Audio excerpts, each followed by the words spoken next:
Bismillahirrahmanirrahim. Alhamdulillah nahmaduhu wa nasta'inuhu wa nastaghfiruh.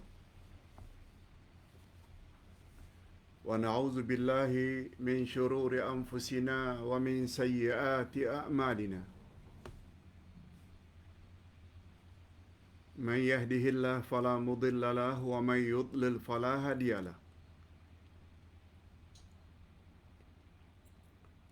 Asyhadu an la ilaha illallah wahdahu la syarika lah wa asyhadu anna Muhammadan abduhu wa rasuluh la nabiyya ba'dah.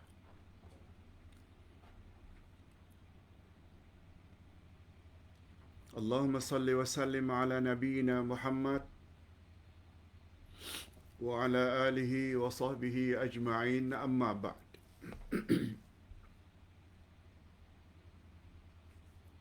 Hadirin dan hadirat serta para pemirsa yang saya hormati, Assalamualaikum warahmatullahi wabarakatuh.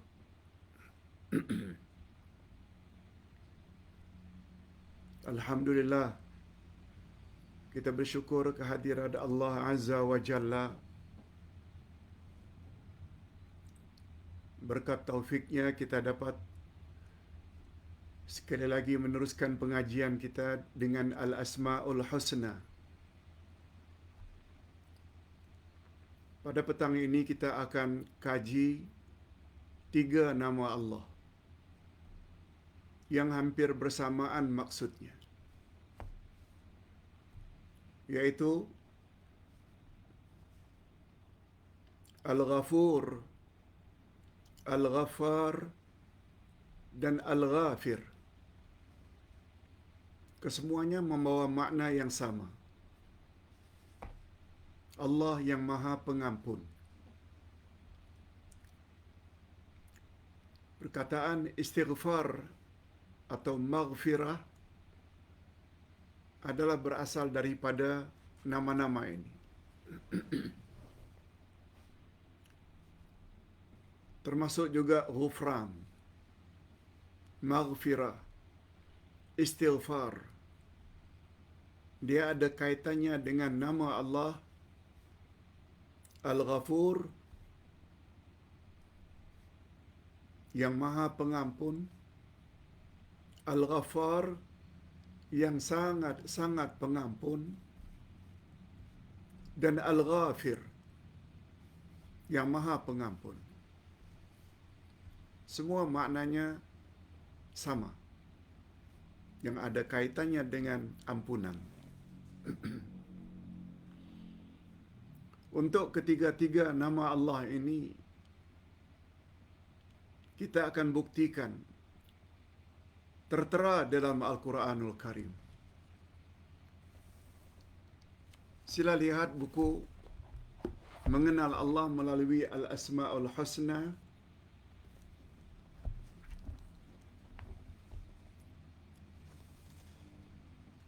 halaman 333.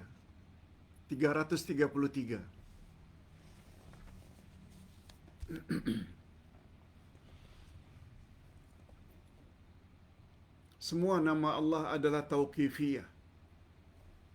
Tauqifiyah maknanya terhenti sebagaimana yang Allah Subhanahu wa taala namakan dirinya. Dengan kata lain, nama Allah tidak boleh direka-reka. Walaupun menurut manusia elok nama tersebut, tak boleh. Referensi atau rujukan Al-Asma'ul Husna 2 saja. Kalau tidak ayat Quran, hadis Nabi yang sahih. Nah, tentang nama Allah Al-Ghafur, Allah sebut di dalam surat Al-Hijr ayat 49, firman Allah, A'udzubillahi minasyaitonirrajim. Nabbi' ibadi anni anal ghafurur rahim. Kabarkanlah, hai Muhammad, kepada hamba-hambaku, sesungguhnya aku Maha Pengampun lagi Maha Penyayang. Ayat yang lain surah Al-Kahfi ayat 58. Wa rabbukal ghafuru dzur rahmah. Dan Tuhanmu lah yang Maha Pengampun lagi mempunyai rahmat. Kita berpindah kepada nama Allah Al-Ghaffar. Kita boleh lihat dalam surat Nuh ayat yang ke-10. Faqultu astaghfiru rabbakum innahu kana ghaffara. Maka aku katakan kepada mereka, mohon ampunlah kepada Tuhanmu, sesungguhnya Dia adalah Maha Pengampun. Ghaffar. Satu lagi nama Allah Al-Ghafir. Kita boleh lihat pada surat Al-Mu'min atau surah Ghafir. Ghafir sendiri nama surah atau nama lainnya Al-Mu'min. Allah berfirman, Ghafiruz Zambi, Ghafiruz Zambi wa qabilut taub, syadidil iqab, dzut taul, la ilaha illahu, ilaihil masir. Artinya, yang mengampuni dosa, yang menerima taubat. Jadi semua ketiga-tiga nama Allah ini ada dalilnya dari Al-Quran, dari hadis Nabi sangat banyak. Okey, kita langsung saja kepada makna Al-Ghaffar. Begitu juga Al-Ghafur. Begitu juga Al-Ghafir. Ketiga-tiga nama Allah ini mempunyai makna yang sama.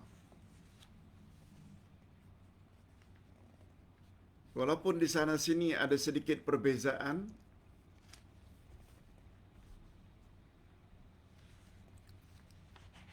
Al-Ghafru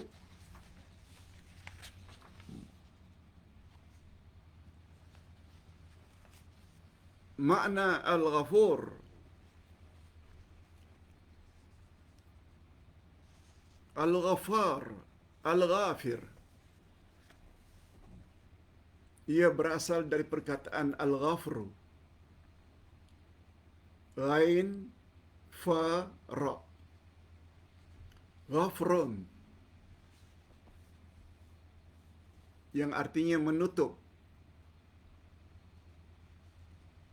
Yang menghapus. Maksudnya, Al-Ghaffar, Al-Ghafur, Al-Ghafir, Allah yang menutup dan menghapus dosa. Allahu Akbar. Dia juga membawa makna as-sitru wal wiqayah. Sama juga maknanya Allah tutup,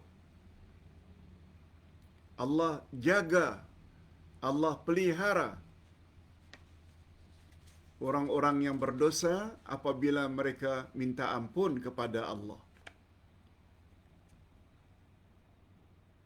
Dia hampir sama Al-Ghafur, Al-Ghaffar, Al-Ghafir dengan makna Al-Afwu, kemaafan. Cuma ada sedikit perbezaan. Kalau Al-Afwu itu memadamkan daripada kegelapan, kita yang banyak buat dosa sebenarnya dalam gelap. Hati kita gelap. Al-Afu maknanya Allah padamkan kegelapan itu.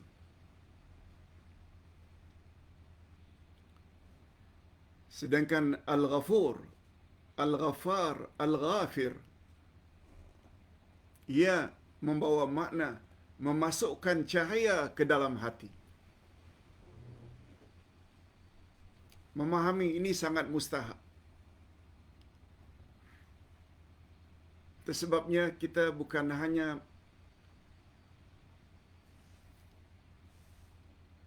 memohon ampunan kepada Allah, memohon ampunan, tapi kita juga memohon kemaafan. Bila ditanya apa bezanya antara kemaafan dan keampunan, mungkin dalam bahasa kita, bahasa Indonesia, bahasa Melayu, Malaysia, macam tak ada bezanya. Maafkan aku, ampunkan aku. Tapi dalam bahasa Arab, dia membawa makna yang sangat cantik.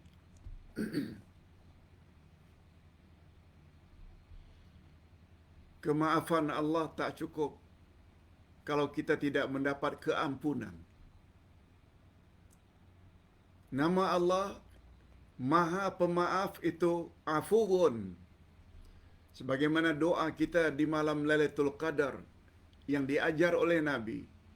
Innaka afuwun karimun tuhibbul afwa fa'fu anni. Pada zikir tersebut, dalam doa tersebut, berkali-kali diulang perkataan al-afu, dari kata afu, Maha Pemaaf. Al-Ghafur pula dari perkataan Al-Ghafru.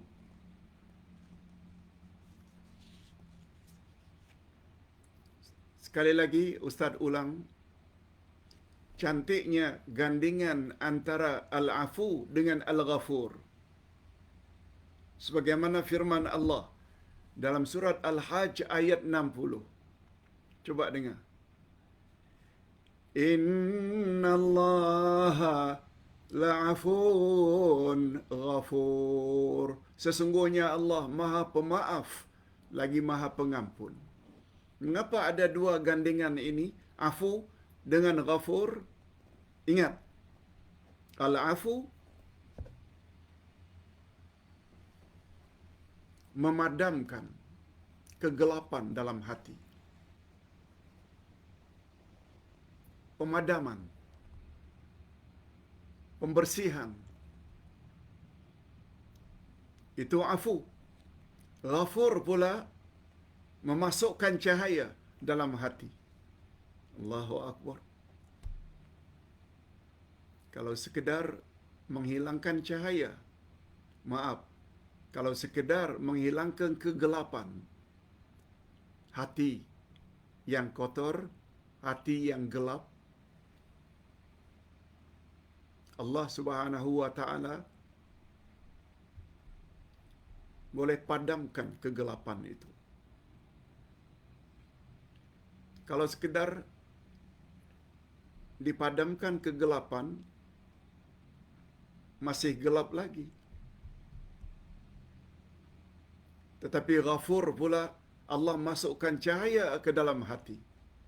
Jadi terang benderang. Kalau Ustaz buat contoh.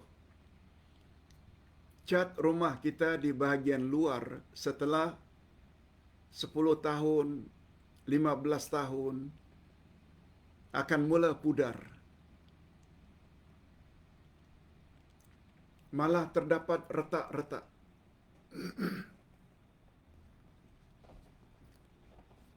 Di dinding bahagian luar rumah karena cuaca.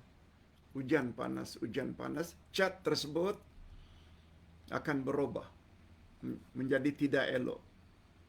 Lalu sebelum kita cat, kita kikis dulu.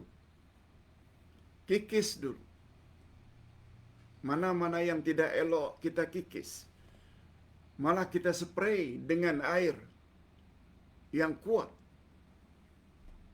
Itu namanya al-afu. Allah hapuskan yang kotor. Kemudian al-ghafur, kita cat balik. Kita cat balik dengan cat baru. sehingga dinding itu kelihatannya cantik, macam baru. Afu memadamkan, Ghafur memberi cahaya. Hati yang tadinya gelap, setelah dipadamkan kegelapannya itu, diberi oleh Allah cahaya. Okey, lebih kurang macam itu. Itu sebabnya kita perlu banyak membaca dalam puasa lebih-lebih lagi.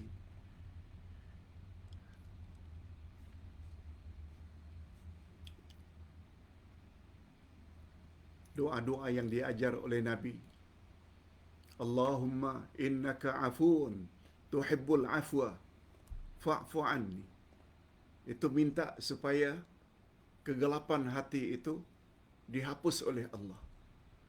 Kemudian banyak-banyak astaghfirullahalazim alladzi la ilaha illa huwal hayyul qayyum. Itu pula membawa makna Allah masukkan cahaya ke dalam hati kita. Hadirin dan hadirat rahimakumullah. Itu sekedar makna daripada Al-Ghafur. Al-Ghaffar maknanya ia adalah bentuk atau format mubalaghah. Sirah mubalaghah. Bentuk untuk menyatakan bersangat-sangatan pengampunnya Allah.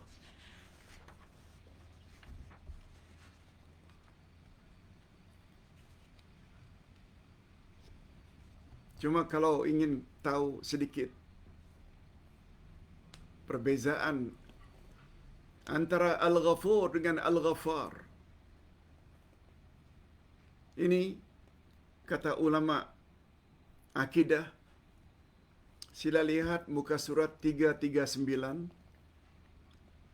Kalau nama Allah mengandungi makna Allah mengampuni dosa-dosa kita, tak kira bagaimanapun besarnya dosa, hatta dosa syirik besar, khurafat, bid'ah,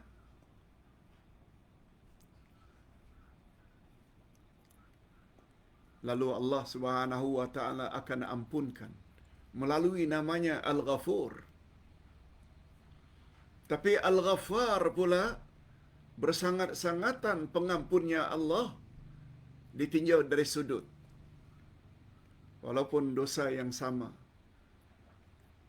kamu lakukan berulang kali, berpuluh-puluh kali dosa yang sama kamu lakukan, namun Allah Subhanahu wa taala tetap akan mengampunkan dosa-dosamu walaupun kamu lakukan berkali-kali.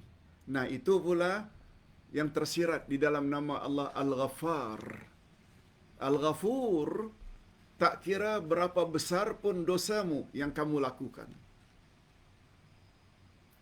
Al-Ghaffar, tak kira berapa kali dosa tersebut kamu ulang-ulang, namun Allah tetap akan mengampuni. Allahu Akbar. Allahu Akbar. Begitu hebatnya nama Allah.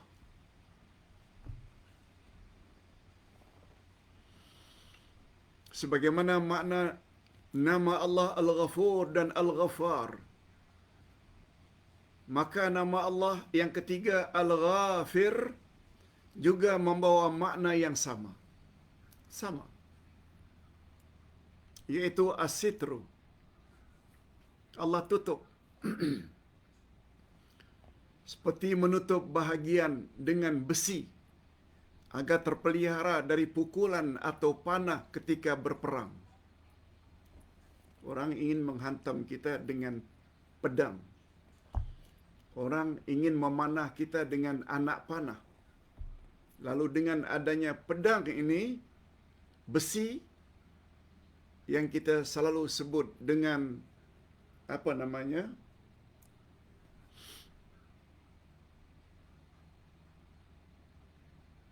Apa namanya?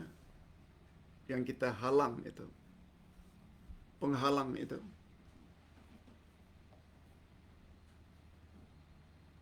Sehingga anak panah ke, pedang ke, peluru ke, tak mengena kita. Jadi besi penghalang ini, atau baju besi, atau topi besi, itu yang terkandung di dalam nama Allah Al-Ghafir. Penutup, sehingga kita terselamat. Itu sebabnya satu di antara al-makna al-ghafru al-wiqayah. Diri kita ni jadi terpelihara daripada ditimpa musibah. Jadi nama Allah Al-Ghafir membawa makna dialah yang menutup dosa manusia, tidak menyiksa mereka dengannya, dan tidak pula mendedahkan dosa-dosa itu kepada selainnya. Allah tutup. Allah tidak dedahkan.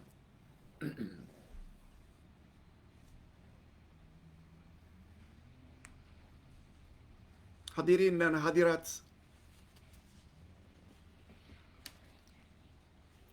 serta para pemirsa yang saya hormati.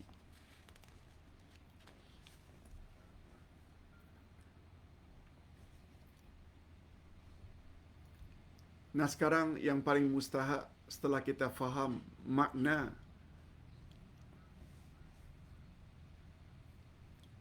Al-Ghafur, Al-Ghaffar, Al-Ghafir, setelah kita jelaskan lebih kurang 20 minit, sekarang kita hendak ambil pengajaran. Ada tak kesan pemahaman kita itu pada diri kita?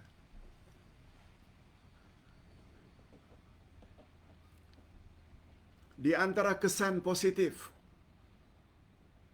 keimanan seseorang kepada nama-nama Allah Al-Ghafur, Al-Ghaffar, Al-Ghafir, antaranya Ustaz sebut di sini ada 3.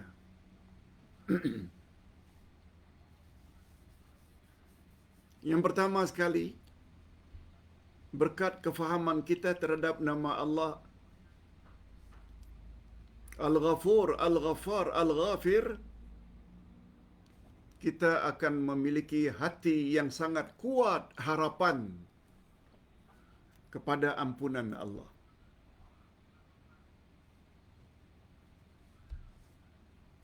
Bukan sambil lewa. Sangat kuat harapan kita akan ampunan daripada Allah.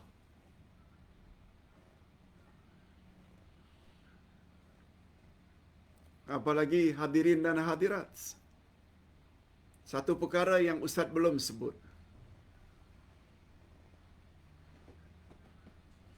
Kalau seseorang itu mendapat ampunan daripada Allah terhadap dosa yang telah dia lakukan, ia tidak hanya membawa makna penghapusan dosa. Itu sebabnya konsep taubat dalam Islam, bila Allah terima permohonan ampunan kita dengan cara taubat nasuha, Allah bukan hanya hapus, tetapi Allah ganti sebanyak mana dosa yang telah kamu lakukan menjadi kebaikan untukmu.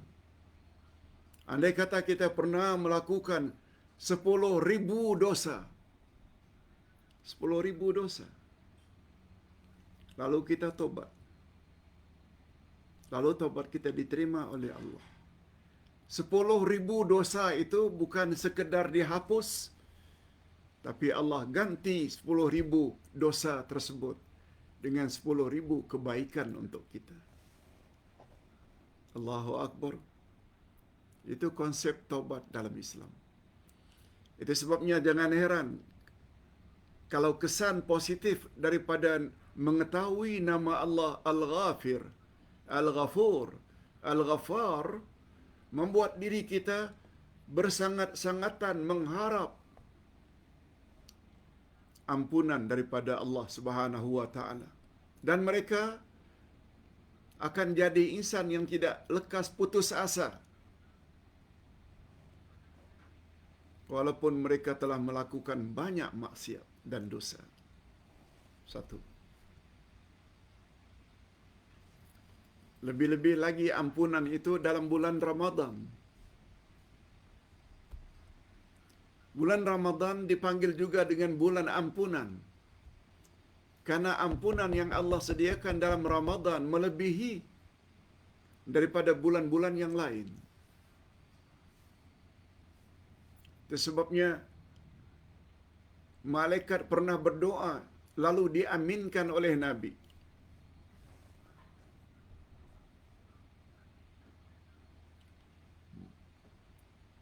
Ta'isa man adraka Ramadan falam yughfar lahu. Hadis riwayat Al-Hakim. Kata malaikat, sungguh celaka orang-orang yang mendapat bulan Ramadan tetapi dosa-dosanya tidak juga diampuni oleh Allah. Itu doa malaikat. Lalu malaikat suruh Nabi Muhammad supaya sambut dengan amin. Kabulkanlah doa malaikat itu. Hadis sahih.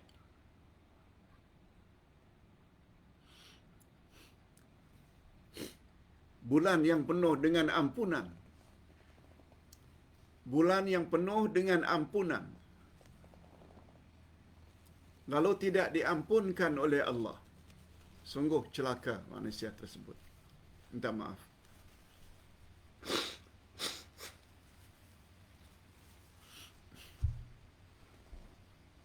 Yang kedua, faedah mengetahui nama Allah Al-Ghafir, Al-Ghaffar, Al-Ghafur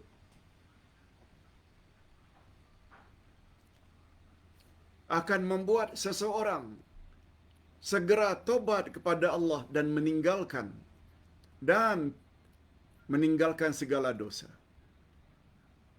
Bersegera tobat kepada Allah dan mereka tidak akan menangguh-nangguhkan tobat. Mengapa tobat tidak boleh ditangguhkan? Semua kita tahu.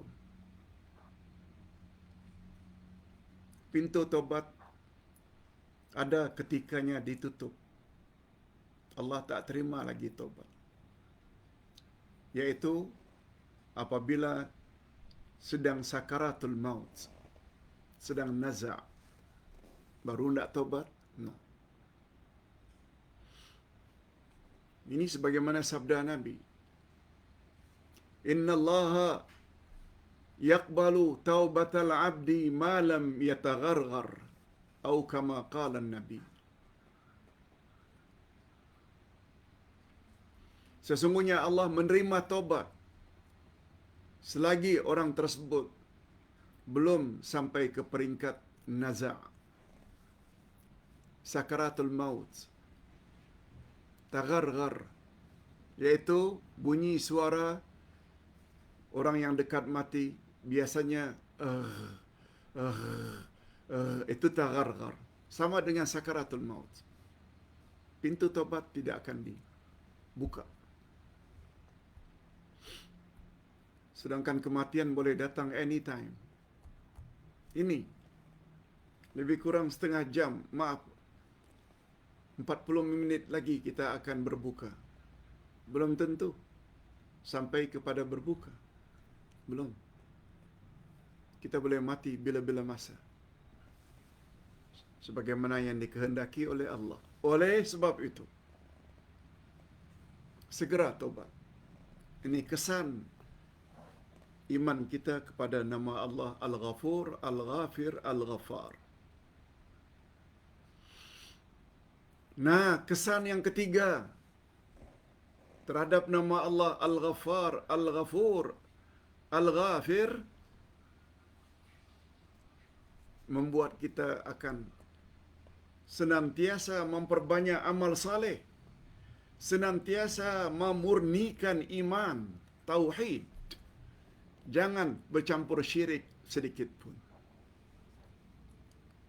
memperbanyak amal saleh. Khasnya dalam bulan Ramadan. Pertingkatkan amal saleh. Kasih iftar. Baca Quran. Tadarus. Banyak-banyak bersedekah. Dan. Segala jenis amal saleh. Perbanyakkan. Kalau kita benar-benar faham nama Allah Al-Ghafur, Al-Ghaffar, Al-Ghafir. Mereka akan memperbanyak amal saleh. Mereka akan memperkuatkan iman. Berbaik sangka terhadap Allah. Sebab semua itu adalah di antara penyebab-penyebab utama seseorang mendapat ampunan Allah Subhanahu wa ta'ala. Itu sebabnya Rasulullah sallallahu alaihi wasallam menyuruh kita memperbanyak doa. Ini doa ini baru saja kita jelaskan beberapa hari yang lalu.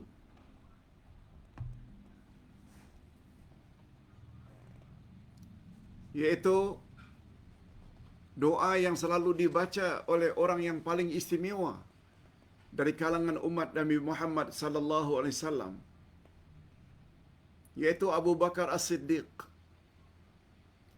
Abu Bakar As-Siddiq pernah bertanya kepada Nabi, "Ya Rasulullah." Lihat, Abu Bakar adalah orang pertama dari 10 yang garanti masuk syurga dari kalangan sahabat. Namun demikian, beliau minta agar Nabi Muhammad sallallahu alaihi wasallam ajarkan kepada beliau doa sehingga aku dapat berdoa dalam salatku. Doa dalam salat, sama dalam sujud, atau setelah selesai tahiyat akhir sebelum salam, masukkan doa ini. Doa ini kita sudah belajar dalam kitab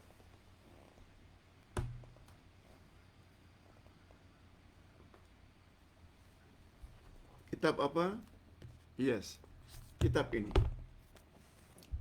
50 doa Nabi Muhammad sallallahu alaihi wasallam. Kita dah belajar. Bunyi doa itu, lihat muka surat 346. Allahumma inni zalamtu nafsi zulman katsira wa la yaghfiru dzunuba illa anta faghfir li maghfiratan min 'indik warhamni innaka antal ghafurur rahim. Ustaz yakin banyak di antara kita yang sudah hafal doa ini. Ya Allah, aku mengaku bahawa aku telah banyak buat dosa. Aku telah menzalimi diriku dengan dosa yang sangat banyak. Wala yaghfiru dzunuba illa anta. Tidak ada yang mampu memberi kemaafan, ampunan kecuali hanya Engkau. Faghfir li maghfiratan min 'indik. Oleh sebab itu ampunkanlah dosa-dosaku, keampunan dari sisimu. Warhamni, dan kasihanilah daku. Sesungguhnya Engkau Maha Pengampun lagi Maha Penyayang. Itu 3 kesan. Bila kita benar-benar faham akan nama Allah,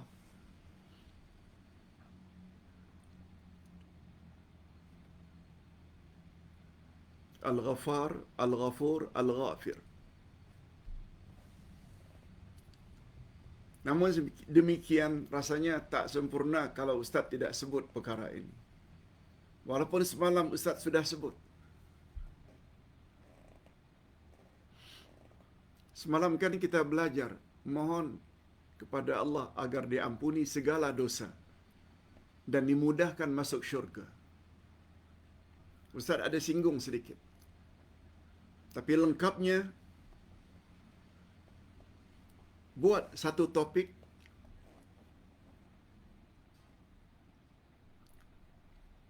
yang berbunyi faedah atau fadilat istighfar. Fadilat istighfar. Ustaz dah sebut. Berdasarkan ayat Al-Quran, surat Al-Anfal, ayat 33. Allah berfirman, A'udzubillahi minasyaitanir rajim. Wa ma kana Allahu liyu'adzibahum wa anta fihim. Wa ma kana Allahu mu'adzibahum wa hum yastaghfirun. Allahu akbar. Dan Allah tidak akan mengazab mereka selagi engkau, hai Muhammad, berada di tengah-tengah mereka. Dan Allah Subhanahu wa taala tidak akan mengazab mereka sedangkan mereka itu beristighfar minta ampun pada Allah. Ayat Al-Quran, Allah yang cakap. Surat Al-Anfal ayat 33. Ini memberi isyarat. Ayat ini memberi pengajaran umat Muhammad ini akan terhindar daripada azab, siksaan, musibah besar disebabkan dua perkara. Pertama, karena Nabi Muhammad masih berada di tengah-tengah kita. Itu diisyaratkan oleh ayat wa ma kana Allahu liyu'adzibahum wa anta fihim.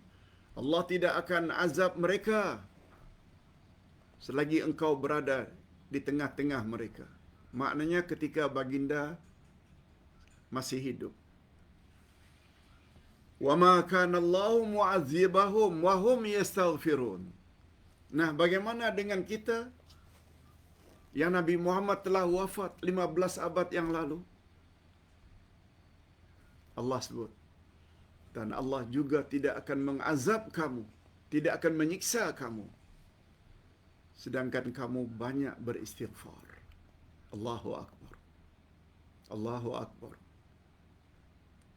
Perbanyakkanlah beristighfar, minta ampun kepada Allah. Paling kurang astaghfirullahalazim, astaghfirullahalazim, astaghfirullahalazim. Nabi saja beristighfar, ada riwayat mengatakan 70 kali dalam sehari. Ada riwayat mengatakan sampai 100 kali. Padahal baginda tidak pernah buat dosa. Padahal baginda telah dijamin masuk syurga.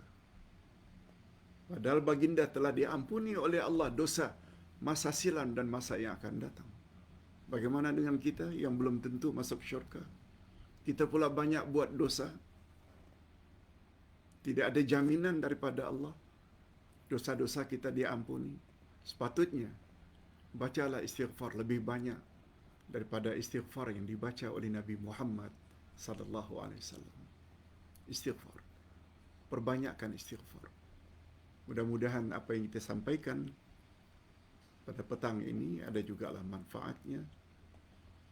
Kita